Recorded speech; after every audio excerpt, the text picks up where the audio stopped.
Mohon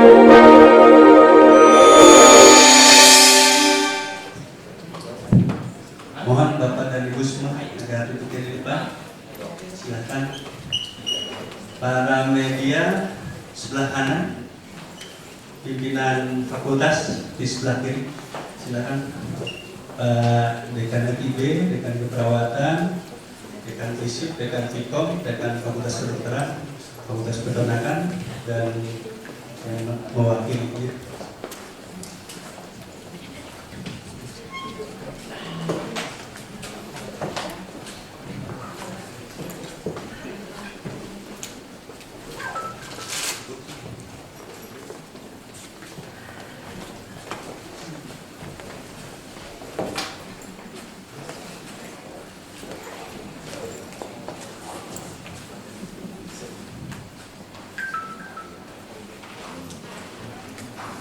Assalamualaikum warahmatullahi wabarakatuh. Bapak Rektor Unpad, Profesor Tri Anggono Ahmad yang saya hormati dan saya banggakan, Bapak dan Ibu narasumber, Bapak Warek 1 dan para dekan, kemudian juga rekan-rekan jurnalis yang sudah hadir dari jam 13.30 karena disediakan makan siang dulu Pak Rektor. Alhamdulillah pada saat ini berkumpul untuk mendapatkan informasi dan juga penjelasan yang terkait dengan seleksi mahasiswa Universitas Pajajaran untuk program D4 atau Sarjana Terapan, kemudian juga pendidikan multikampus Universitas Pajajaran di Pangandaran, serta dokter pelayanan primer. Banyak hal yang ingin diketahui mengapa ada perubahan status dari diploma 3 ke diploma 4. Kemudian juga apa makna adanya pendidikan multikampus di Pangandaran, termasuk juga hal yang baru untuk di dunia kedokteran adalah dokter layanan primer. Pak Rektor sebagai narasumber dan Pak Wakil Rektor 1, serta nanti juga ada penjelasan yang sifatnya substantif, prodi dan fakultasnya akan disampaikan oleh para dekan yang membuka program studi di program yang disebutkan tadi. Sarjana Terapan, pendidikan multikampus, dan juga dokter layanan primer. Kami persilakan Pak Rektor. Bismillahirrahmanirrahim. Assalamualaikum warahmatullahi wabarakatuh. Selamat siang dan salam sejahtera semua. Pak Ibu dari media massa dan juga teman-teman para pimpinan universitas dan Universitas Pajajaran. Alhamdulillah siang ini kita dapat kembali bersilaturahim. Terima kasih sudah hadir di Eksklusif Unpad. Hari ini kami akan menyampaikan informasi terkait dengan seperti yang disampaikan oleh Pak Sony tadi,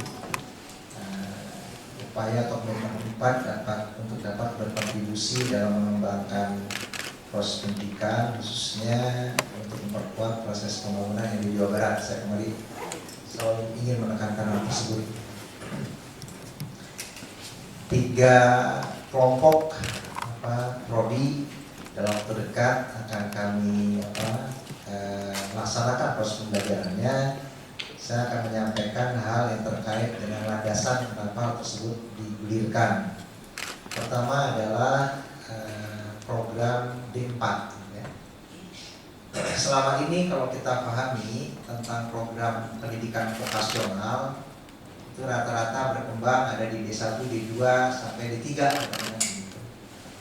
Nah, mulai tahun ini yang sebenarnya sudah didahului oleh satu program D4 sebelumnya yang ada di program D4 kebidanan. Itu sudah bergulir sejak tahun 2012 kalau nggak salah ya. Iya nih ya. Ya, 2012. Nah, konteksnya program-program vokasional ini penting sekali. Saat ini kepentingannya makin kuat karena akan mengisi ruang tenaga profesional di bidang vokasional ini yang kebutuhannya makin besar, terutama dari sisi aplikatif. Nah, proses pendidikan tinggi umumnya populer dengan menghasilkan sarjana. Ya. Yang sarjana ini ruang lingkupnya kebanyakan pendekatannya akademik. Padahal dalam dunia kerja, dunia nyata, untuk implementasi dalam pembangunan, kalau kita lihat kebutuhan besarnya justru di aspek aplikatifnya, di tenaga-tenaga vokasional atau profesional nantinya, pendidikan profesi atau vokasi misalnya. Nah, secara tradisi berkembang pendidikan sarjana karena masyarakat selalu sekolah di perguruan tinggi inginnya menjadi sarjana, dan dulu berpikir sarjana itu pendekatan akademik S1. Padahal jalur sarjana itu tidak hanya bisa ditempuh lewat jalur pendidikan S1 akademik, ada juga sarjana terapan dalam bentuk pendidikan vokasi ini. Nah, di waktu-waktu sebelumnya ada kebutuhan tenaga-tenaga vokasional ini berhenti di D3 karena pandangannya tadi level pendidikannya setelah S1, S2, S3 di bawah S1 itu ada D3 seolah-olah seperti itu. Padahal kalau melihat kebutuhan realnya dalam aspek tadi ya, yang lebih aplikatif itu banyaknya di aspek vokasional semestinya. Satu hal ya. Kedua, menghadapi globalisasi, apalagi sekarang diimplementasikan masyarakat ASEAN, khususnya dalam kompetisi di bidang ekonomi, gitu kan ya. Kunci kuatnya ada di mana? Salah satunya di aspek tenaga kerja, di human capital. Nah, dan kebanyakan tenaga kerja ini memerlukan aspek-aspek tadi, sisi aplikatif sebetulnya. Nah, kalau posisi kita ada pada produk di level vokasional di D3 ini tidak sekompetitif kalau kita lengkapi mereka ada di aspek D4. Satu hal nih, karena D4 ini dalam kerangka kualifikasi nasional Indonesia atau International Quality Framework itu ada di level 6 kalau D4, D3 di level 5 gitu. Ada satu kompetensi yang harus didorong lagi sampai D4 ini gitu, yang dalam kapasitas dia bisa berinteraksi dengan berbagai pihak itu lebih terwadahi. Kesiapan dia untuk mulai melakukan pengembangan juga lebih mampu. Ini alasan kedua, bagaimana kita meningkatkan competitiveness dari lulusan perguruan tinggi di aspek aplikatif ya. Nah, alasan ketiganya, kalau dia ada di level D4 dan sudah sarjana, dia sarjana terapan, dia bisa berkembang ke arah postgraduate-nya, ambil S2 terapan atau S3 terapan. Kalau D3 nggak bisa dia loncat ke S2, maka sering melakukan bridging. D4-nya nggak ada, lari ke S1 akhirnya gitu. Itu udah nyimpang jalan akhirnya. Kalau pendidikan terapan termasuk pasca sarjana terapan tidak kita kembangkan secara sungguh-sungguh, tertinggal kita dalam temuan-temuan teknologi terapan akhirnya. Nah, ini alasan kenapa selama ini Unpad sudah punya pendidikan vokasional, dia berhentinya di D3. Maka kita dorong ke arah sana. Sebagai perguruan tinggi kita harus mengembangkan aspek ini. Maka mulai tahun ini dirintislah mentransformasikan pendidikan D3 tadinya untuk dinaikkan menjadi jenjang D4. Bisa saja ada mungkin yang baru, ada ya, ada yang baru D4-nya.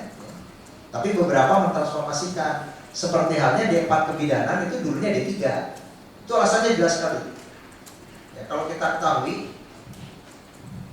jumlah pendidikan tenaga kesehatan terbanyak ya, itu adalah pendidikan bidan di Indonesia. Nanti kalau mau dapat data ada pendidikan bidan terbanyak. Dan kalau mau dilihat nanti silakan datang ke Badan PPSDM ya, atau ke Kemenristek Dikti gitu. Yang paling banyak akreditasinya berat itu juga di pendidikan bidan. Maka waktu dipikirkan, jangan-jangan salah satu kontributor kenapa angka kematian ibu dan anak tuh masih tinggi padahal pendidikan bidannya banyak, bidan dihasilkan banyak, mungkin karena levelnya sudah tidak mumpuni untuk melihat tantangan yang ada sekarang. Waktu itu Unpad menginisiasi ya, mendorong pertama kali pendidikan D3 menjadi D4. Walaupun secara nasional masih uji kompetensinya ada di level D3. Tapi kita tidak melihat kebutuhan itu, tapi melihat kebutuhan lebih besar untuk mengatasi mutu. Ini pun awalnya begitu. Nah, nanti kalau ini sudah berkembang, kita akan share kapasitas kita dalam mengembangkan pendidikan vokasi di D4 ini dengan berbagai pusat pendidikan. Itu alasan pertama. Nah, untuk program D4 ini atau pendidikan vokasional yang dibuka tahun ini adalah akuntansi perpajakan. Karena kita tahu sekali kan ya masalah perpajakan di kita. Sekarang pemerintah sudah punya komitmen memberikan tax amnesty katakanlah gitu kan. Dari aspek implementasi tenaga ahli perpajakan ini itu kan penting sekali nih, punya kebutuhan yang luar biasa gitu. Bukan ahli ilmu perpajakannya, betul itu ahli ilmu perpajakan penting. Tapi yang penting mengaplikasikannya gitu. Disinilah pendidikan vokasional pegang peranan. Satu, kedua D4 administrasi publik itu juga kepentingannya luar biasa kan? Termasuk administrasi pemerintahan ya. Kan, kalau di sisi aplikasi itu lebih diperlukan tadi ya. Kalau ahli ilmu pemerintahan perlu kita, dia lebih mementingkan pengembangan keilmuannya. Tapi dalam aplikasi larinya mestinya ke sana gitu. Ya. Lalu D4 bahasa dan budaya Tiongkok. Bahasa dan budaya Tiongkok. Ini bukan ahli bahasa dan budaya, bukan saintisnya ya. Tapi D4 budaya, bahasa dan budaya Tiongkok. Karena apa?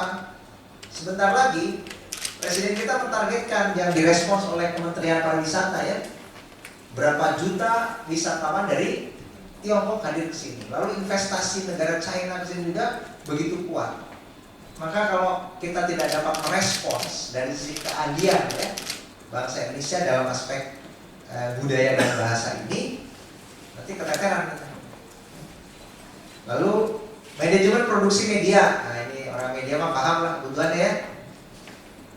Banyak selama ini di Unpad berhentinya sekolah di D3 media ada kan gitu ya.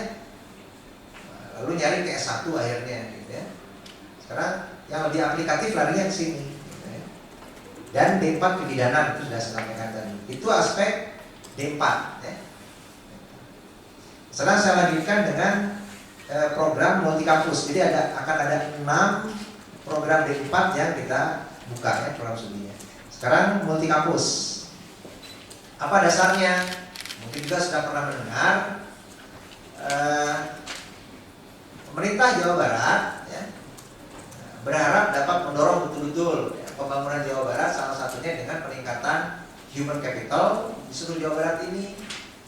Kita menjadi provinsi dengan jumlah penduduk terbesar, tapi kalau mau menghitung jumlah perguruan tinggi negeri di Jawa Barat kalah sama di Jawa Tengah dan Jawa Timur ya. Karena UI nggak hitungannya bukan Jawa Barat gitu kan ya, walaupun ada di Depok ya. Lalu kalaupun ada ITB dan IPB lebih dikenal sebagai perguruan tinggi nasional kan gitu ya.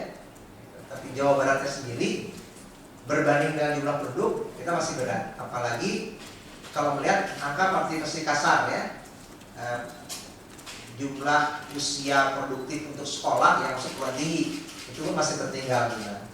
Maka untuk mendorong tadi, Pemerintah Provinsi Jawa Barat meminta ya 3 perguruan tinggi yang ada di Jawa Barat, yaitu Unpad, ITB dan IPB membuka kampus di luar domisilinya ya. Disebut sebagai multi kampus ya, pendidikan di luar domisilinya. ITB sudah tahu kan mendapatkan tugas di Cirebon, IPB di Sukabumi, dan Unpad mendapat tugas di Pangandaran. Dan dengan permintaan itu kami mendorong membuka program-program studi yang dimiliki Unpad yang sudah ada. Ini bukan prodi baru nih. Prodi yang sudah ada, yang proses pembelajarannya dilakukan di Pangandaran. Tujuannya apa? Tadi mendorong pengembangan wilayah, sebab diyakini dengan adanya perguruan tinggi di suatu tempat itu akan punya leverage, punya daya ungkit untuk pembangunan wilayah. Paling tidak memberikan kesempatan ya, lebih besar akses pada perguruan tinggi. Dan posisi perguruan tinggi itu mestinya produknya bukan hanya SDM, tapi juga bisa melakukan riset dan sebagainya. Termasuk kita paham setiap ada perguruan tinggi pasti kehidupan ekonomi wilayah juga kan berkembang. Maka pilihannya Pangandaran ya. Ini strateginya pemerintah Jawa Barat. Sebetulnya sebelum itu, sebelum ada Unpad sudah memang merencanakan untuk mendorong pengembangan wilayah Pangandaran. Waktu itu kami satukan dengan Kuningan. Nah, ini gaya bersambut, ya, ada sinergi. Nah, untuk program multi kampus ini didorong program studi yang sudah memang ada. Program studi yang sudah ada dan akreditasinya sudah A. Sebisa mungkin memang punya relevansi kuat dengan kebutuhan daerahnya.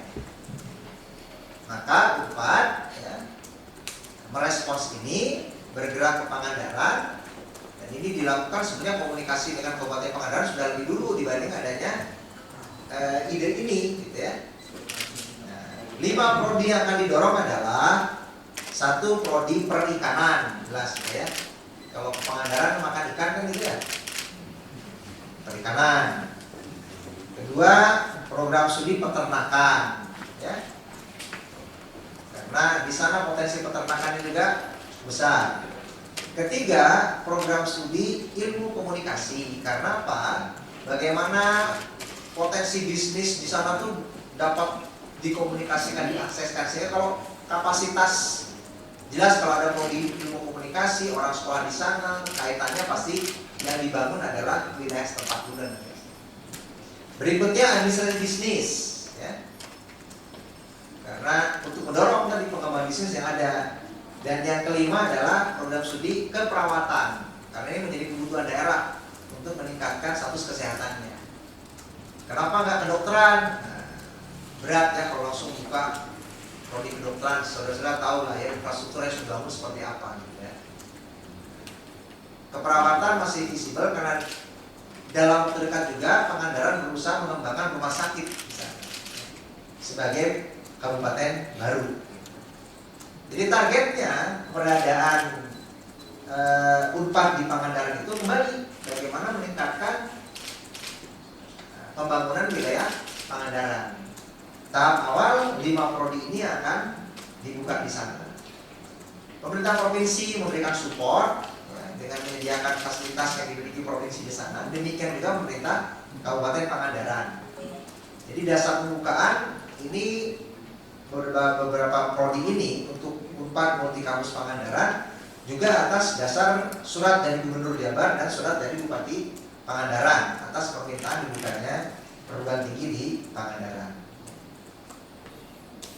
Itu aspek yang kedua. Yang ketiga, dokter layanan primer.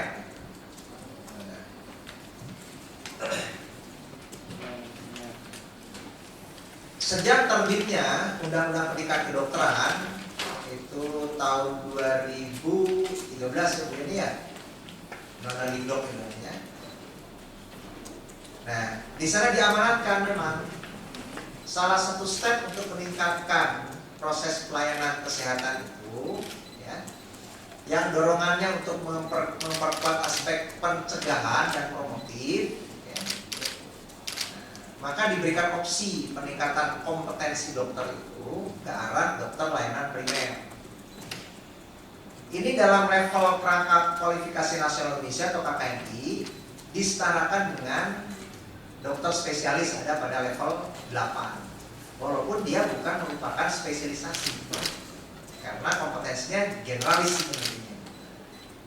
Hanya pengakuannya, stratanya ada di strata spesialis, ada di level KKNI 8. Kenapa? Dengan kompetensi yang makin baik, khususnya kapasitas layanan primer yang mendorong ke arah pengolahan kesehatan primer yang komprehensif, apalagi dengan implementasi BPJS sekarang, harapannya nanti aspek-aspek preventif pengolahan kesehatan masyarakat kan makin baik dengan dasar ilmu kedokteran yang lebih kuat.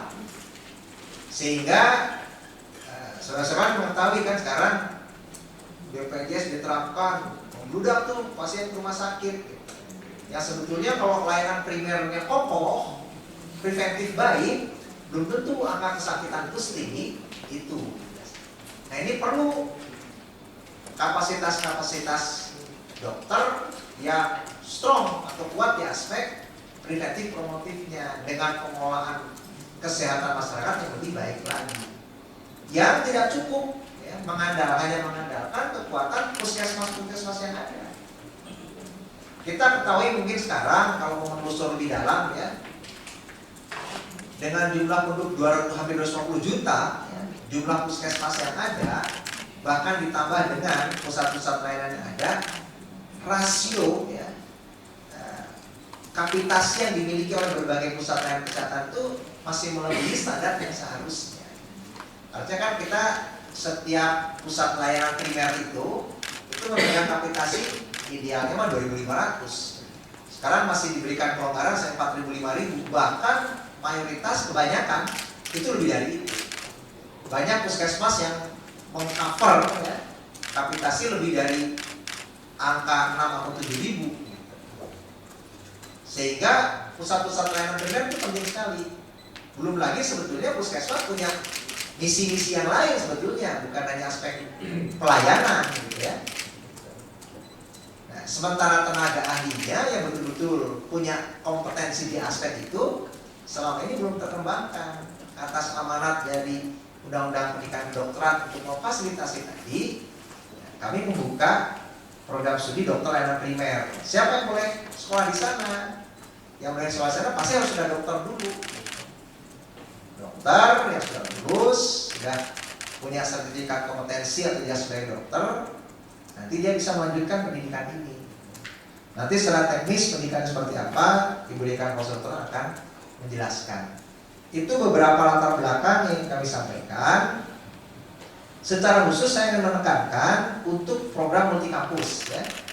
Karena ini komitmennya untuk pengembangan wilayah Jawa Barat Timur, khususnya Priang Timur, saya di Pangandaran. Tahap pertama kami akan menerima mahasiswa untuk tiap-tiap prodi itu 30 ya. Dengan ketetapan ya, 50% itu warga asal Pangandaran dan sekitarnya. Jadi jangan sampai nanti dibuka di sana. Ini program studi kompetitif nih, peminatnya banyak, tinggi-tinggi nih ya. Ilmu komunikasi, perikanan, analisis bisnis ya, terutama ini perawatan, itu peminatnya tinggi. Jangan sampai nanti dibuka yang sekolah ke sana atau yang diterima kembali orang-orang wilayah yang memang selama ini udah unggul. Jadi kami akan afirmasikan ini untuk orang wilayah Pangandaran, paling tidak 50%. Jadi 15 orang wilayah Pangandaran dan sekitarnya. Awas jangan nanti tiba-tiba orang buat KTP Pangandaran tiba-tiba gitu ya. Ini juga kita harus bicara sungguh-sungguh nih. PPDB kan sering begitu ya. Nah, mudah-mudahan ini enggak gitu ya. Karena tujuannya tadi, dengan cara itu mudah-mudahan mereka begitu tulus memperkuat Pangandaran akhirnya. Jadi 50% untuk orang 50% lagi dikompetisikan, itu bebas, orang seluruh Indonesia boleh sekolah di sana. Ya. Yang 50% ini orang Pangandaran, itu sekolahnya diberi beasiswa semua. Sehingga Pak Gubernur sama Pak Bupati yang beri beasiswa ya. Kalau nggak bisa, Bupati yang memberi banyak gitu. Ya. Ini kembali membangun komitmen agar mereka itu nanti betul-betul membangun Pangandaran. 50%-nya lagi bayar sendiri. Bayar sendiri dengan ketentuan ya, UKT tertinggi. Kan udah hafal ya? Uang kuliah tunggal itu kan ada 5 kelas ya. Untuk tiap-tiap prodi, ini UKT-nya yang tertinggi. Kenapa? Supaya orang yang sekolah Pangandaran itu memang orang yang mampu gitu. Jadi membawa sesuatu ke Pangandaran, bisa meningkatkan ekonomi Pangandaran. Nanti kalau yang sekolah Pangandaran dari luar datang ke sana minta beasiswa lagi, wah nggak berkembang Pangandaran. Kebayang ya kurang lebih landasannya. Jadi 50% orang Pangandaran, 50% dari seluruh Indonesia. Ya. Ceritanya mesti bawa uang lah Pangandaran, orang luar Pangandaran. Maka cirinya ya tadi harus mampu membayar UKT tertinggi. Ini bukan diskriminatif, tapi tadi ada kepentingan khusus tadi ya. Dan umumnya nih, gitu ya. Kita masih lihat di data Bappenas juga gitu. Akses ke perguruan tinggi itu masih dinikmati oleh mereka dari golongan ekonomi yang memang baik. Karena biasanya mereka sekolah di SMA-SMA yang baik juga. Itu dasarnya. Nah, sistem seleksi yang dilakukan kita melakukan pendekatan tidak melakukan tes tertulis, tapi menggunakan seperti pendekatan SNMPTN berdasarkan pada nilai rapot dan UN. Khusus untuk multi kampus itu saya kira tambahannya. Maka sebagai pembuka, kalau ada hal yang mau ditanyakan, persilakan. Selamat siang, saya Rani dari Koran PR. Pertanyaan pertama saya, Pak, soal kampus Pangandaran ini prodinya ada 5. Itu untuk program S1, karena Pak Parikesit sempat bilang ada yang D1, D3, ada yang S1. Nah, jadinya ini yang mana? Terus soal yang D4 ini kan artinya banyak praktek ya Pak. Nah, apakah sudah tersedia sarana prasarananya secara lengkap untuk melaksanakan yang program D4 ini? Terus yang kembali lagi ke yang Pangandaran ini, sosialisasinya udah ke warga gitu sudah tahu, dan mulainya apakah mulai tahun ini apa kalau kata Pak Parikesit mulai Februari 2017 itu jadi atau enggak? Terima kasih.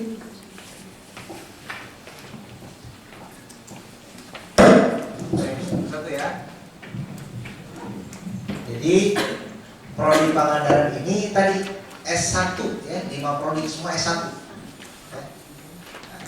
Awalnya dulu pada pendekatan awal kita melakukan survei ke sana dari berbagai situasi yang ada, memang pendekatan awalnya akan membuka program vokasional mulai dari sekolah komunitas, ada yang D1, D2. Namun dalam perjalanannya karena dorongan dan permintaan dari provinsi sekaligus ya, dimulai bersama-sama dengan 2 multi kampus lain, yaitu ada di Cirebon dan di Sukabumi ya. Maka kita dorong atas permintaan, percepat kita lari ke S1 saja langsung. Jadi ini nggak ada lagi di D1, D2 atau D4 ya. Jadi hanya S1 dengan 5 prodi tadi. Udah jelas ya, pertama ya. Kedua, untuk program vokasional tempat praktek, tentu di saat kami membuka prodi ini, karena program D4 ini lebih banyak pada aplikatif, pasti fasilitas untuk aspek ini sudah disediakan. Dan kuncinya gini, kunci kuatnya dalam mendorong pendidikan vokasional ini kerjasama dengan berbagai pengguna sebetulnya, karena kunci kuatnya kan didorong pada masa depannya itu di penggunanya. Tidak selalu semuanya tempat-tempat praktek ini harus ada di dalam kampus sendiri. Sekalian ini juga mendorong mereka punya suasana di tempat calon kerjanya nanti juga. Ini pola-pola kenapa kami ingin mendorong ke arah pendidikan vokasional ini juga.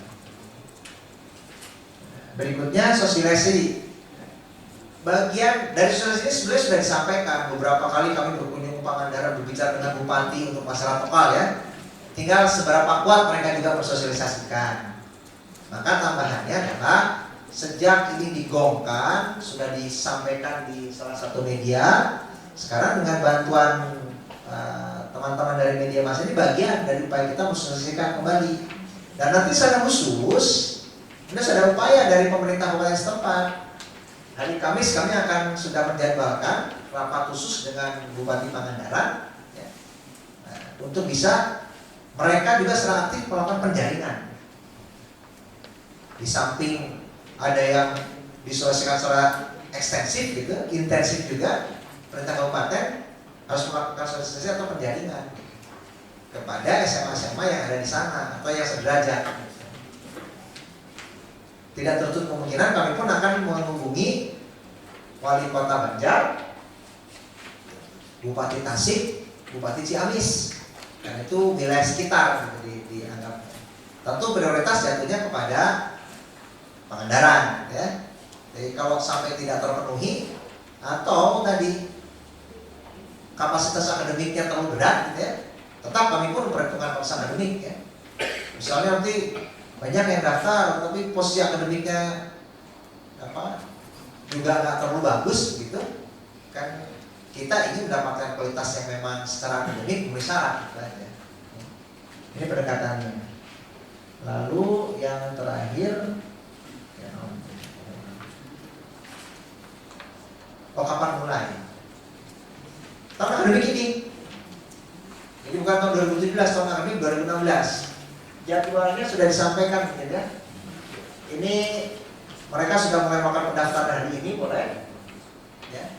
Kalau yang lalu itu kolektif lewat sekolah, sekarang ini tidak harus kolektif lewat sekolah. Perorangan bisa. Lalu nanti pendaftaran sampai 6 Agustus. Lalu proses penilaian, pengumuman itu tanggal 15 Agustus, daftar ulang tanggal 18, penerimaan mahasiswa baru tanggal 22 Agustus, sama-sama dengan penerimaan mahasiswa baru 4. 1 minggu itu program pengenalan, dan 29 Agustus mulai hari pertama proses pembelajaran.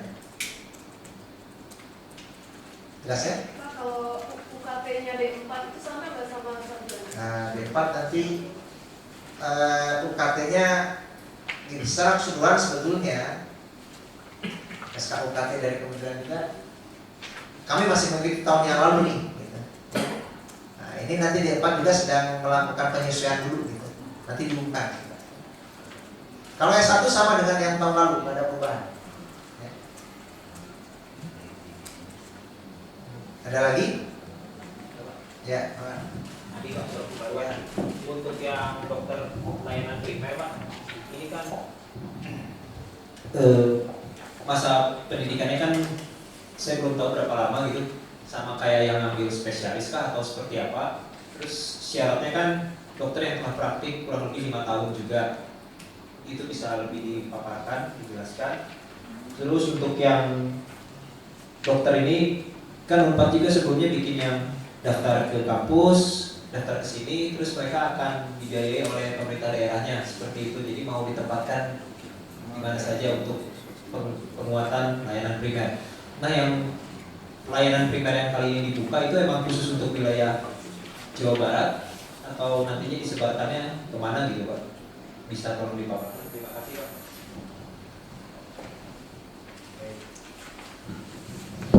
nanti Bu Dekan Kedokteran bisa menambahkan kalau ada ini bisa mengkoreksi. Intinya gini, ada 2 kelompok ya untuk dokter layanan primer ini.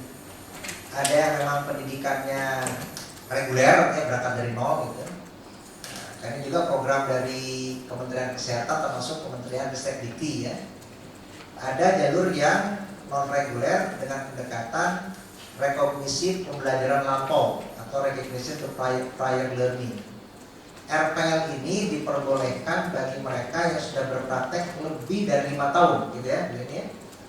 Justru yang reguler itu mereka yang belum lebih dari 5 tahun. Itu ikut pendidikan reguler biasa.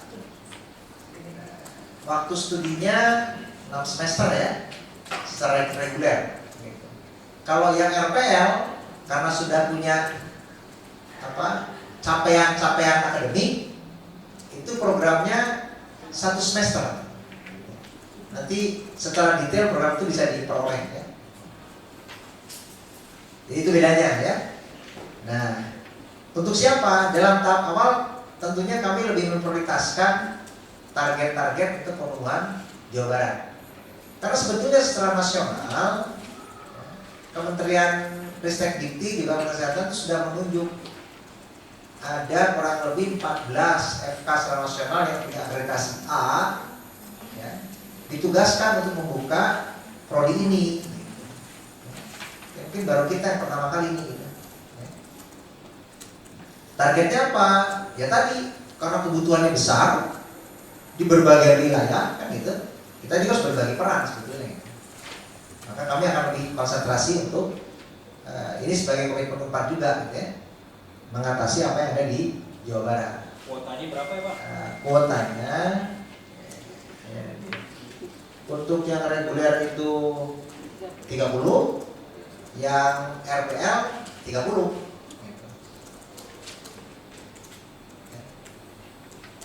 Hanya untuk ini gratis ya. Nah, sama ini bebaskan biaya juga.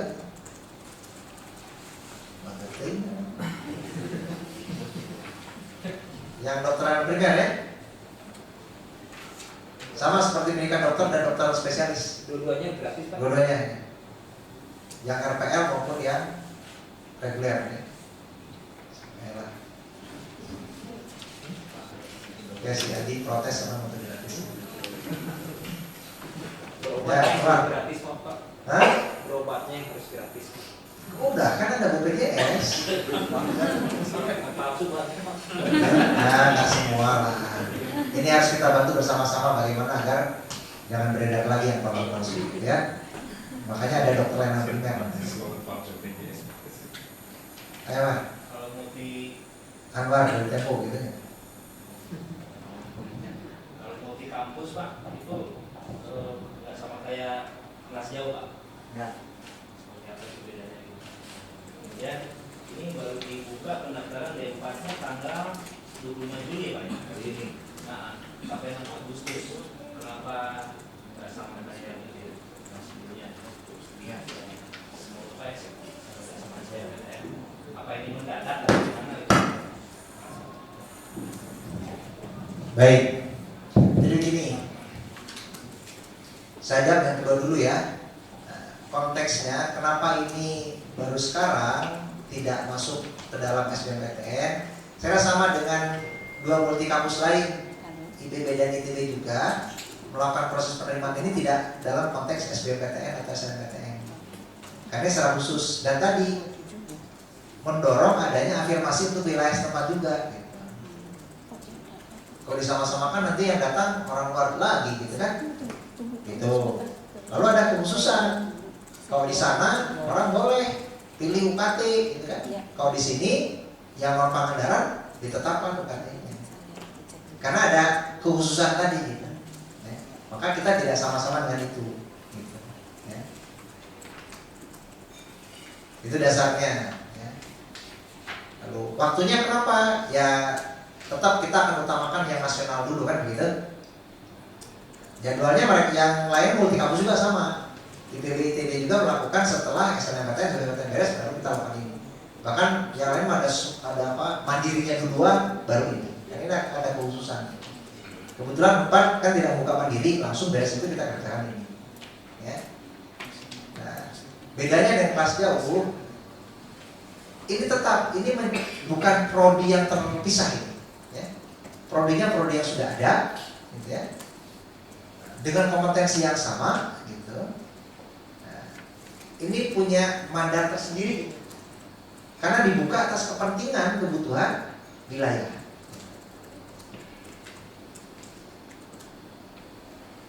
Kalau kelas jauh bisa di mana aja, gitu. Kalau ini khusus, kami nggak mau membuka di mana-mana kecuali karena kepentingan wilayah tadi dan sudah ada permintaan dari provinsi dan kabupaten. Maka ini pun dalam posisi PTNBH kita punya kewenangan itu, tetap akan kami laporkan ke Kemensekiti seperti halnya ITB dan ITB juga nanti mendapatkan surat mandat dari kementerian, selalu hal seperti ini. Begitu ya. Ini kalau yang saya ini Pak yang baru sekarang ini, Ya. dengan mereka yang sudah daftar dan masuk mungkin pindah Pak atau ikutan ini Pak? Ya, kalau yang SNMPTN sudah enggak ya, karena sudah selesai. Yang SBMPTN bisa saja. Pikir-pikir wah lebih menarik di sana gitu ya, ya bisa saja. Masih terbuka peluang. Masih terbuka, karena nggak ada ketetapan nggak boleh juga nggak ada. Dengan SBMPTN ya Pak? Ya, karena mereka baru akan daftar ulang juga tanggal 2 dan 3 Agustus. Dengan dibuka ini, mungkin ada pikir-pikir gitu. Wah, lebih senang mungkin kuliah di Pangandaran bagi sambil main surfing gitu ya, dibanding di depan. Prosesnya gimana? Tadi nilai rapot dan hasil UN.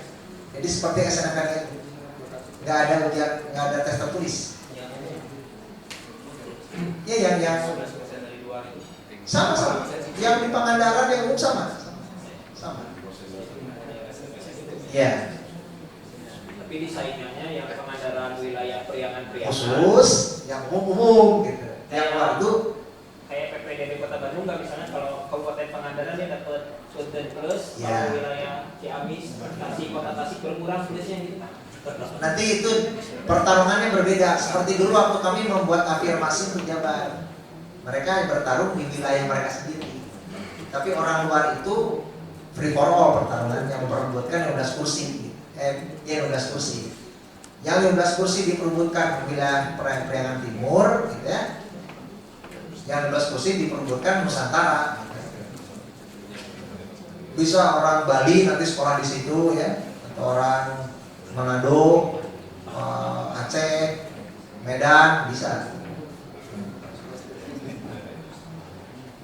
Silakan, masih ada lagi? Pak, Helmi Pak dari Kompas. Pak, ada banyak pertanyaan Pak dari Mike. Yang pertama Pak, sebenarnya sekat seperti apa sih Pak yang harus dibuka di Pangandaran dan sekitar itu? Sebenarnya ya apa harus dibuka di sana gitu. Sebenarnya apa yang ingin dibuka dari daerah Pangandaran potensi seperti apa? Dan gimana sih dia perbedaannya dengan Bandung atau dengan daerah-daerah lain gitu? Yang kedua, yang di Pangandaran nih Pak, kenapa nih Pak nggak pakai program vokasional juga kayak Pak juga gitu? Kenapa masuk S1? Yang ketiga, nah ini setelah lulus nih Pak, mereka misalnya lulus, terus apakah ada apa ya perjanjian atau apa gitu Pak supaya mereka di daerahnya masing-masing bisa aja nanti khawatirnya nanti ada urbanisasi kaum intelek. Yang keempat ini Pak, masalah tadi menyambung dari Anwar, ini masalah waktu. Ada nggak sih Pak kekhawatiran yang akan masuk di program Pangandaran Pak adalah orang-orang yang tidak diterima di SNPTN, tidak diterima di mana, jadinya istilahnya kasarnya mungkin dapat sisa Pak, istilahnya. Yang kelima, yang terakhir Pak, ini mekanisme tenaga pengajarnya apakah sama nih Pak dari yang mengajar di Bandung dengan mengajar di Pangandaran? Apakah gimana ya untuk mengatasi masalah lelah? Udah dekat nih Pak. Terima kasih. Ya nggak bolos gitu. Pertama, kenapa Pangandaran ya? Dari pendekatan UPAD pertama ya, karena ada dua pendekatan nih. Karena sebelum ada program yang ditetapkan multi kampus oleh gubernur terhadap 3 wilayah tadi, saya sudah sampaikan tadi UPAD itu sudah memang merancang itu disatukan dengan pengembangan Kuningan dan Pangandaran. Kuningan itu untuk Ciayu Majapahit. Okay? Nah, Pangandaran ini walaupun sudah ada Priangan Timur itu sudah ada Universitas Siliwangi, kan mendorong ke sana tuh. Ya. Di samping itu kabupaten baru yang potensinya cukup besar. Ya. Maka kami memikirkan, kami berkeyakinan salah satu unsur untuk bisa mendorong percepatan wilayah itu adalah kekuatan akademik, adanya perguruan tinggi. Dan Pangandaran itu nggak punya sama sekali. Sehingga awal sudah disiapkan, tadi kan disampaikan, bilang Pak Pariksit bilang mau dibuka mulainya awal dari D1, D2 ya awalnya gitu. Jadi setelah dievaluasi ulang, di samping ada disinergikan dengan multi kampus lain, kita dorong ke arah S1. Jadi itu dari pendekatan 4 memang untuk mendorong aliansi strategik 4 Jabar, termasuknya AK Jabar, kita perkuat penguatan daerah. Kenapa Pangandaran? Karena wilayah lain sudah ada target-targetnya. Cirebon sudah ada, Ciayu Majapahit di Kuningan, ya. Wilayah Purwasuka sudah ada Unsika, gitu. Sukabumi sudah didorong ada apa yang di IPB kan sudah ada didorongnya. Ke arah barat sudah cukup kuat, itu salah satunya. Lalu yang diperkuat sebenarnya ke arah pariwisata dan kelautan sana tuh. Maka prodi-prodi yang dorong pun menguatkan aspek-aspek tadi. Di samping kebutuhan mendasar sektor kesehatan. Nah, kenapa tidak vokasi? Ini long termnya akan kita arahkan ke sana. Hanya kita juga harus patuh pada pendekatan regulasi di saat membuka program multi kampus atau PTDD itu harus didasarkan pada prodi yang sudah ada dan akreditasinya A. Nanti di saat kami sudah strong dengan vokasionalnya, juga nanti akan kita dorong di berbagai tempat. Unpad ini yang menjadi pengembang awalnya di berbagai kota, nanti akan kita kembangkan lagi. Setelah lulus ada apa?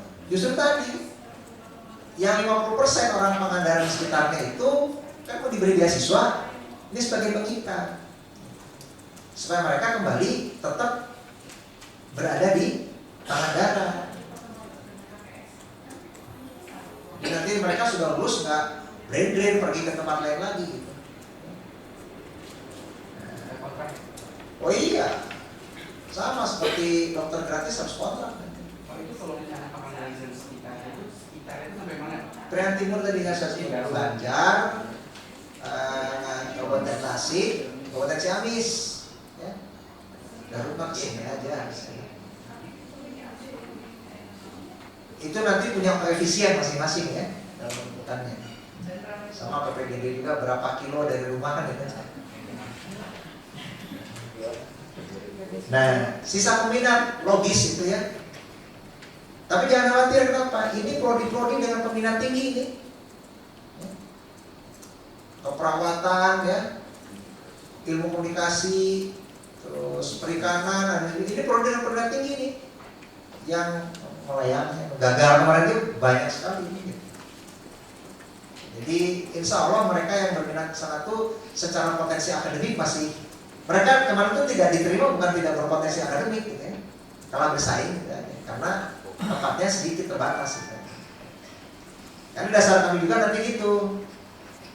Kami akan mendorong optimis lah peminat pasti rata-rata persaingan selalu di atas 110 pasti di atas itu biasanya kalau lihat peminat ini ya tinggi-tinggi. Biasanya kalau dari level itu secara akademik mumpuni. Tinggal tadi memang berbicara afirmasi ya.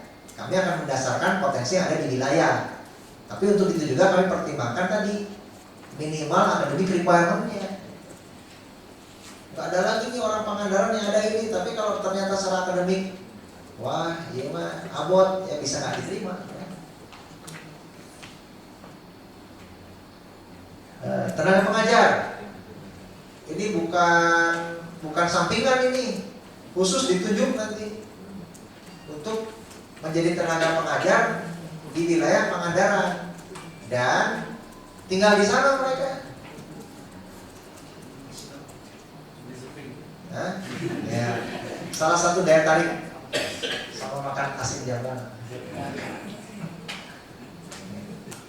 Disediakan karena kami juga sudah dapat fasilitas dari Pemprov. Ya.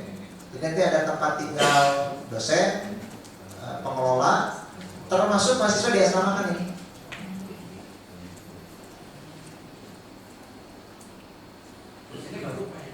Enggak, senior. Hah? Oh daftar?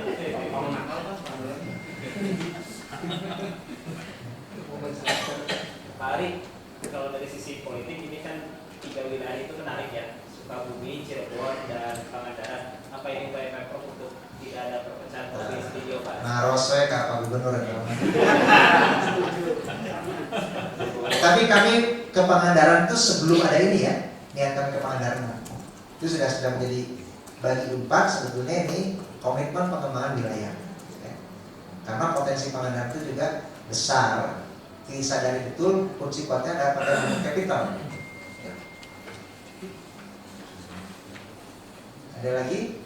Pak, kalau gedungnya itu yang di Pangandaran udah pasti yang di SD apa itu? Ya, ya, lokasinya ya. Ini sedang didorong renovasinya sekarang. Campur SD atau gimana? Jadi gubernur sebetulnya memberikan support pada kita untuk membangun wilayah baru. Sudah ada lokasinya. Itu yang kita diberi dana untuk membeli wilayah baru. Ya. Sudah ada lokasinya. Akan dibangun di sana.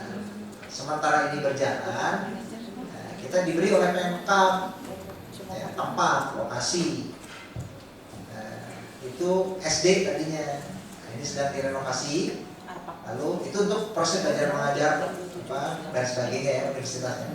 Lalu tempat tinggal tadi sama dormitory dan sebagainya juga sudah disediakan. Ini wilayahnya punya Pemprov. Pemprov itu punya wilayah juga yang berada di sana. Parigi atau di belah mana Pak? Di antara masih di Pangandaran ya.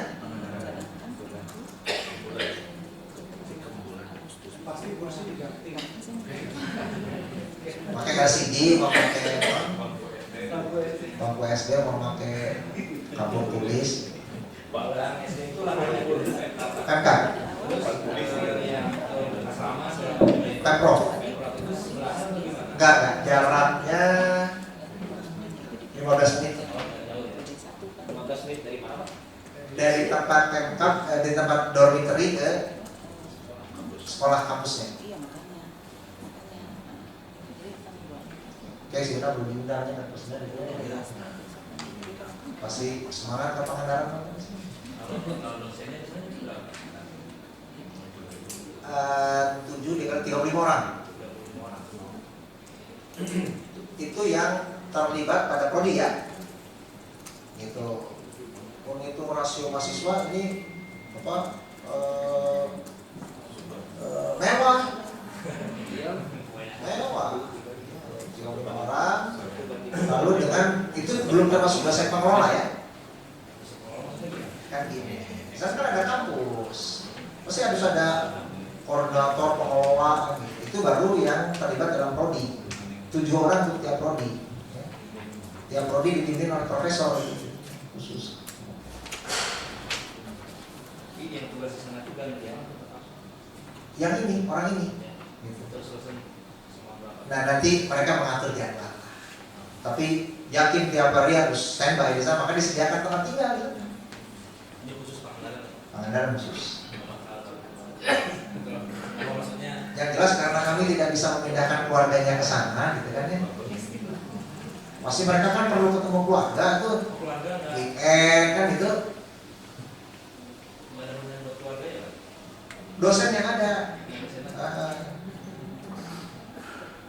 anaknya kan nggak mungkin tiba-tiba pindah sekolah kali itu kan.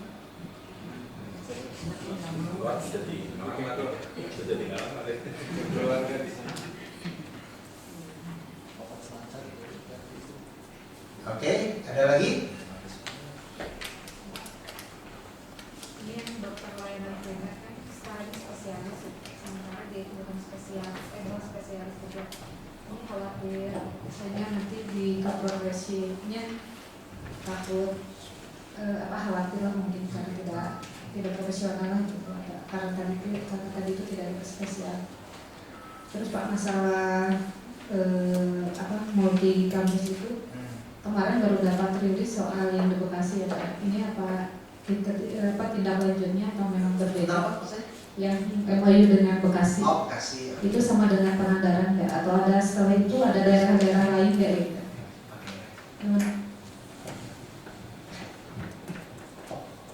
Baik, jadi begini. Dalam definisinya berbicara dokter spesialis gitu ya. Nah, itu adalah keahlian di bidang ilmu tertentu. Kenapa ini tidak bisa disebut keahlian bidang dalam ilmu tertentu yang fokus? Karena dokteran primer ini secara keilmuan generalis sebetulnya dia.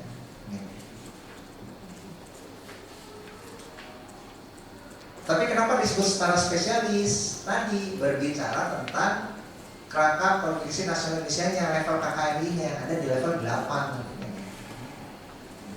Maka untuk mencapai level 8 ini kan ada kompetensi atau kemampuan yang ditambah kan gitu, ya kan?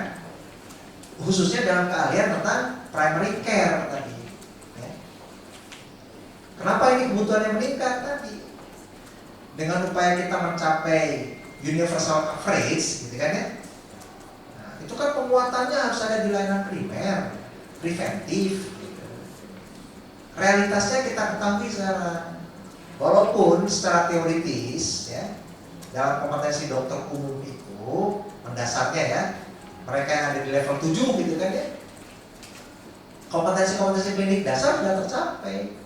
Hanya lihat kompleksitas permasalahan melakukan preventif ini juga terkait dengan kerjasama antar profesi, pemahaman tentang pengelolaan kesehatan secara yang berkembang terus. Ini harus ada peningkatan kapasitas ke arah tadi. Itu pendekatannya ya. Dan dengan ada di level 8 itu memberikan rekognisi lebih kuat, apresiasi lebih kuat. Kalau enggak, ya, kalau levelnya tertuju, secara sosial juga orang itu malas ke sana, padahal kebutuhannya besar. Tetap harus diapresiasi mereka kan gitu. Bedanya, ya, dalam hal apresiasi sosialnya, kalau dokter spesialis itu bentuknya kan bukan kapitasi nanti, ya, dia menerima pasien, itu berapa yang dia kerjakan. Kalau dokter primer, kapitasi besarnya ini. Pada akhirnya hampir sama kalau berbicara rewardnya. Tapi kalau satu puskesmas kan ada standar, nanti pelayanan primer itu punya satu Betul. yang spesialis, itu bisa dihitung jadi spesialis gitu untuk fasilitas kesehatan itu sudah. Oh iya. Gitu. Jadi nanti kalau Pemda mau ningkatin statusnya dengan adanya Kapitasinya tadi ditingkatkan intinya.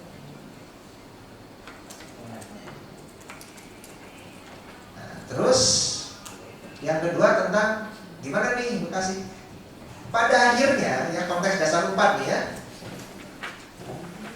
saat 4 mengembangkan program yang akan jabar awalnya itu tadinya kan kita mendorong afirmasi orang kabupaten datang ke 4. Long termnya kan tidak mungkin selalu dengan kapasitas yang dimiliki 4 menjalankan itu terus. Maka penting mendorong pengembangan wilayah.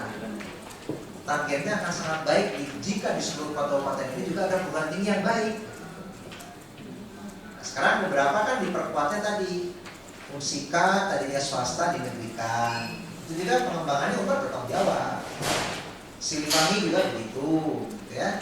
Nah, sekarang kita dorong Kuningan akan kita begitukan, ya. Cirebon tadinya mau kita dorong, sudah ada teman ITB, Sukabumi sudah ada, Pangandaran. Nah, berikutnya di berbagai wilayah kota kabupaten ini akan kita dorong. Salah satunya Bekasi yang kemarin sudah MOU gitu. Nanti semua kota kabupaten akan kita lihat. Subang juga akan kita dorong dengan memotret dulu perguruan tinggi yang ada. Nah, ke depan memang penguatannya target kami lebih ya di berbagai kota kabupaten ini ke arah pendidikan vokasi sebetulnya yang lebih aplikatif. Kalau akademik pengembangan ilmu itu cukup di perguruan tinggi besar yang sudah ada sebetulnya. Tapi pengembangan vokasi ini harus dirintis dulu. Nah, prototipenya dikembangkan oleh UNPAD, nggak perlu menerima mahasiswa banyak-banyak. Nanti untuk pengembangan berikutnya kita dorong di berbagai wilayah. Begitu ya. Masih ada lagi? Mana? Assalamualaikum warahmatullahi wabarakatuh. Assalamualaikum. Pak, untuk program D4 Pak, itu kerjasama dengan perusahaan Pak ya? Untuk prakteknya berapa banyak Pak kerjasama dengan perusahaan Pak? Ini salah satunya. Nah, ini teknisnya langsung kepada penanggung jawab programnya. Kemudian Pak, untuk stigma D4 Pak, masih banyak dari perusahaannya biasanya untuk vokasi itu gaji masih kecil, kemudian dianggap orang-orang yang tidak lulus SBMPTN. Justru ini ya, stigmanya sudah selesai belum? ini yang kedua nih, untuk mengatasi itulah, karena selama ini vokasional itu berarti di D3, kelasnya di bawah sarjana sama. Begitu kita berbicara D4, ini sudah tingkat sarjana di selevel. KKMI-nya 6, ya sudah selevel nih. Kalau harus kita buktikan ini bahwa sudah di level 6 ini justru kompetisinya akan kuat gitu nantinya, ya. Karena sama-sama sarjana dan mereka bisa melanjutkan ke S2 ataupun S3. Ini salah satu cara menghilangkan itu. Suatu saat nanti ini mungkin akan kita kompetisinya bareng sama SBMPTN nanti. Jadi orang boleh milih ke sini atau ke sana. Ya. Bahkan ini lebih prospektif kalau berbicara dunia kerja nantinya. Karena sejak awal dia sudah terekspos. Bahkan bisa saja istilahnya sudah belum lulus saja sudah diincar gitu ya. Ini yang akan kita dorong. Selama ini stigma itu muncul karena memang dalam level KKN ini mereka ada di level 5. Ya wajar lah ya. Yang satu level 6, satu level 5 gaji lebih gede jelas. Nanti kalau sudah sama-sama level 6, apalagi kompetensinya sudah memang tepat, udah luar biasa. Ya. Nah tentang kerjasama Ya ini kayak mohon Bapak Ibu Dekan yang punya program D4 bisa. Ya, terima kasih. Tadi pertanyaan dari teman-teman pers ya. Saya dari Dekan FEB. Di kami tahun ini baru ada satu program D4, yaitu akuntansi perpajakan. Ya, satu program D4. Itu secara generik merupakan kelanjutan dari prodi D3 yang lalu perpajakan. Ya, saya akan minta ketua prodinya Dr. Suyadi untuk lebih menjelaskan. Tapi kalau kerjasama, karena ini merupakan follow up ya, dari prodi perpajakan yang D3 sudah sangat banyak ya. Dan yang katakanlah yang big names-nya itu ya bahkan Kementerian Keuangan ya melalui balai pelatihannya di sini ya. Silakan Bu Suyadi untuk lebih follow up detailnya. Terima kasih. Ini kaprodinya ya, yang lebih tahu pastinya. Saya kaprodinya D3, sekarang jadi ikut D4. Tadi ada pertanyaan berapa jumlah company atau yang kita kerjasama. Kita banyak sekali, saya menghitung mungkin sudah di atas 60 ya, karena kita kan dengan Big Four itu kita kerjasama dengan kantor akuntan publik, dengan Direktorat Jenderal Pajak kita kerjasama, dengan KPP, Big Four ya. Big Four itu kantor akuntan publik yang level dunia, yang biasanya butuh perpajakan, apalagi sekarang kan kita tidak dibatasi ya dengan adanya yang World Trade Organization itu WTO, maka kita tenaga kita bisa bekerja dimanapun. Jadi itu yang mungkin akses pertama kita bangun itu sudah. Kalau dengan kantor pelayanan pajak mungkin kita sudah Jawa Barat 27 kabupaten kota provinsi itu sudah kita bina. Jadi mudah-mudahan karena ini bukan before itu Deloitte, EY, Waterhouse and Before, Yes. EY, Ernst & Young, dan satu lagi KPMG. KPMG. Jadi mungkin kalau dari kerjasama sih ini bukan prodi yang baru ya, kan seolah-olah akuntansi perpajakan ini baru muncul, padahal kita sudah lama sekali punya program D3-nya, mungkin sudah sejak 1980-an ya. Ya, sudah mungkin waktu saya masuk kuliah di sini juga mungkin itu sudah ada programnya. Kan dulu terkenalnya kan PAAP ya, Pendidikan Ahli Administrasi Perusahaan. Di situ merupakan satu program studi namanya Administrasi Perpajakan. Kemudian kita dengan asosiasi profesi dengan IAI kita betulkan bersama bahwa nama prodi yang paling cocok adalah Akuntansi Perpajakan, Tax Accounting. D3-nya tetap akan kita luluskan. Sekarang mereka berada di posisi semester ganjil ya, di 5 gitu kan. Mereka juga tetap akan diluluskan sampai dengan 6 passing out yang di semester 3 juga tetap akan kita luluskan. Prodinya kan masih ada, belum dicabut, jadi tidak usah khawatir. Yang kita PR besar adalah mereka yang RPL tadi, karena mulai sekarang sudah bertanya, mereka berbondong-bondong akan masuk meningkatkan jenjang kompetensinya. Seperti tadi sudah oleh Pak Rektor kan, kita dibagi dua nih jalurnya, Sains, S1, S2, S3.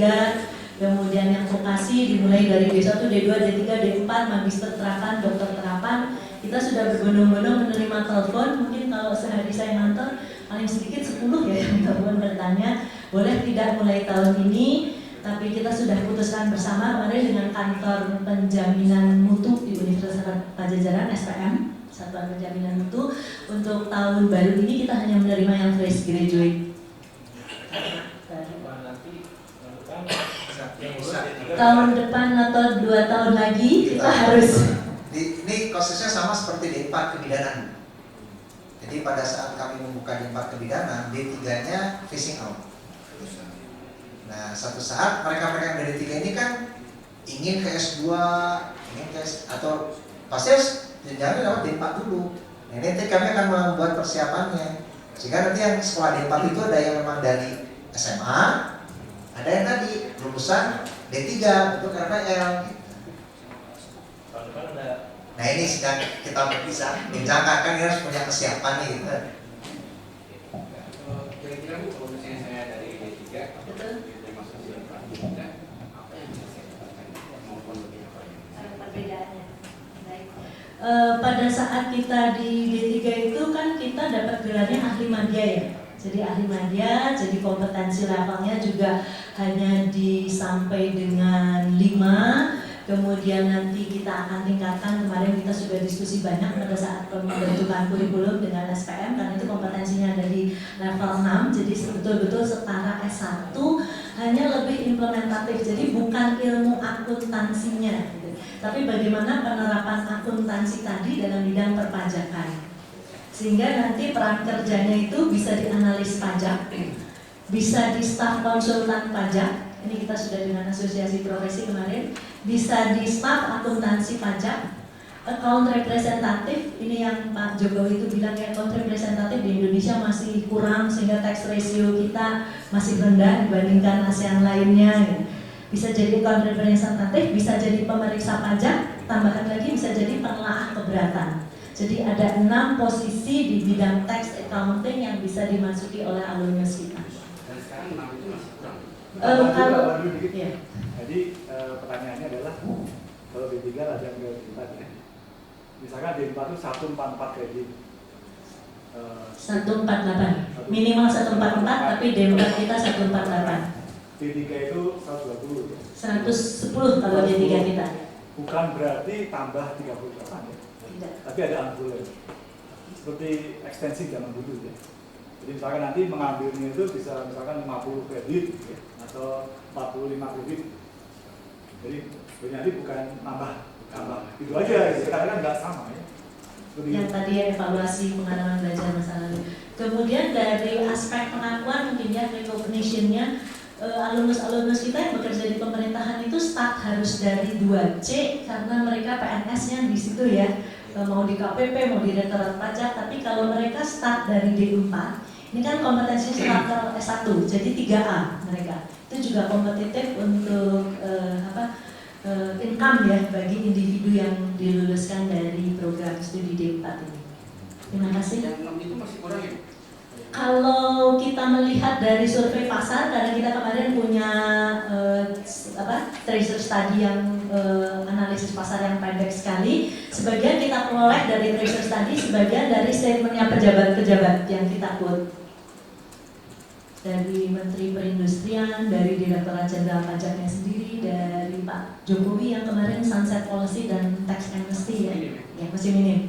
Kemudian ada lagi KMK yang terkenal 111 ya, KMK 111 ya, itu yang butuh sekali bahwa orang nggak bisa melakukan perpajakan kalau dia nggak punya bersertifikat konsulen pajak gitu, BKP. Terima kasih. Masih ada lagi?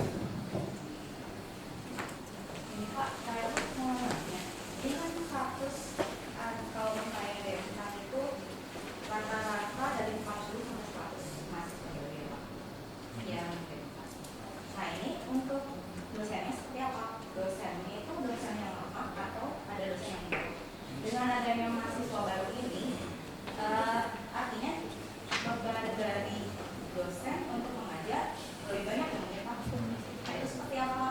Terus Pak untuk ya dosen yang ada di multi kampus itu dosennya jelas-jelas berpindah atau masih mengajar di S1 Unpad di sini.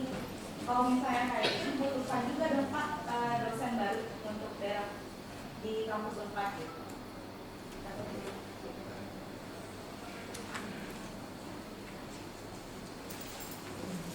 Baik, jadi kalau melihat jumlah dosen kita kaitan dengan syarat pengampuan prodi, kita masih sangat memadai, termasuk rasio dosen dengan mahasiswa. Karena dosen yang dimiliki 4 itu bukan hanya dosen tetap, kita punya juga dosen tidak tetap. Berbicara rasio secara keseluruhan, sekarang ini kita masih punya rasio yang cukup baik sebetulnya. Maka siap kita juga untuk mengextend ke prodi baru. Bahkan kalau berbicara di 4, ini sebetulnya bukan prodi tiba-tiba nongol baru. Ini transformatif dan D3 yang ada. Artinya dosennya masih itu. Satu ya, dari dosen D3 masih tetap bekerja di sana. Kedua, diperkuat sebetulnya prinsip dari proses-proses pendidikan vokasi itu harus punya tadi aspek kerjasama dengan pihak lain. Ini yang akan digali lagi potensi-potensi ini. Pertama, memang dosen kita capacity-nya masih cukup longgar, gitu ya. Kedua, untuk D4 ini bukan tiba-tiba ini D3, D4, D4, hal baru bukan. Dosen ini masih tetap bisa bekerja untuk meneruskan ini. Ya. Nah, demikian juga dengan multi kampus, gitu. Jadi 35 orang ini kalau memegang 120 orang, itu kapasitasnya masih sangat longgar sebetulnya. Mereka juga tidak sepenuhnya tiap hari sampai selesai ada di Pangandaran terus. Gitu.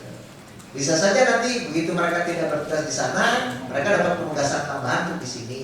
Hanya utamanya ada istilah mereka bertanggung jawab utamanya ada di kampus Pangandaran.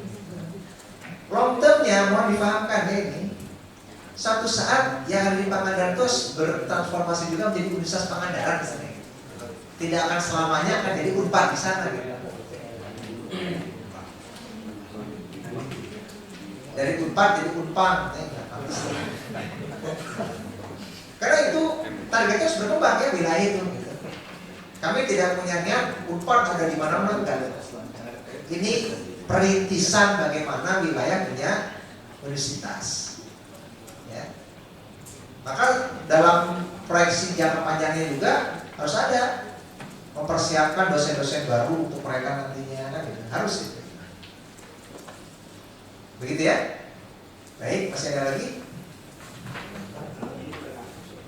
Peran FIB gitu ya. FIB ini kalau melihat Pangandaran kan potensial sekali dengan pariwisatanya.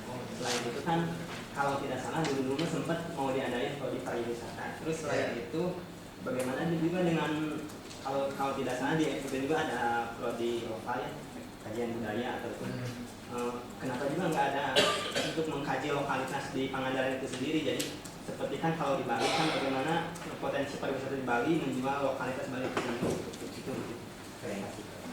Jadi awalnya itu diketahui nih sebenarnya sudah ditargetkan akan membuka prodi D4 pariwisata. Ya karena kita juga harus hati-hati comply dengan regulasi awal sebelum nanti ada diskresi khusus dari pemerintah gitu kan. Regulasinya begitu ada program multi kampus ya harus akreditasi A dulu.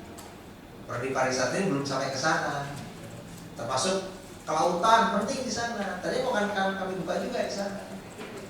Ya, karena akreditasinya belum A, ya kita tahan dulu nih. Gitu, ya. Itu satu hal nih ya. Betul, sepakat bahwa aspek-aspek budaya itu penting.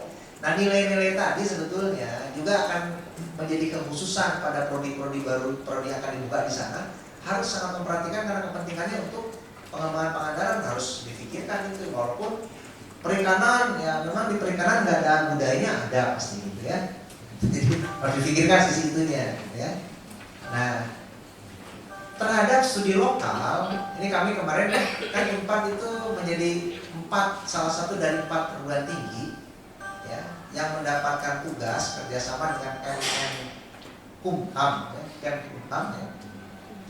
terkait dengan pengembangan paten dan hak kekayaan intelektual ya. Salah satu aspek yang perlu digarap adalah identifikasi geografis yang terkait dengan unggulan-unggulan lokal gitu. Ini menjadi kepentingan penting menjadi hal yang strategis bagi Unpad gitu. Bukannya usulan di Pangandaran nih sebetulnya. Misal kalau berbicara Geopark Ciletuh ya, kan ada 3 aspek penting di sana. Ada geological diversity, ada biological diversity, ada cultural diversity. Itu juga menjadi bagian yang sedang kita garap. Namun secara khusus karena punya aspek pengembangan sudah disiapkan pariwisata yang khusus nanti di sana ya. Dia mas partner FIB. Begitu cukup ya. Ini khusus silakan teknis ini dianggurkan ini ada sparring partner para dekan di sana. Sudah sering berhadapan. Mau berbelas pantun saja. Baik, Mas Sony.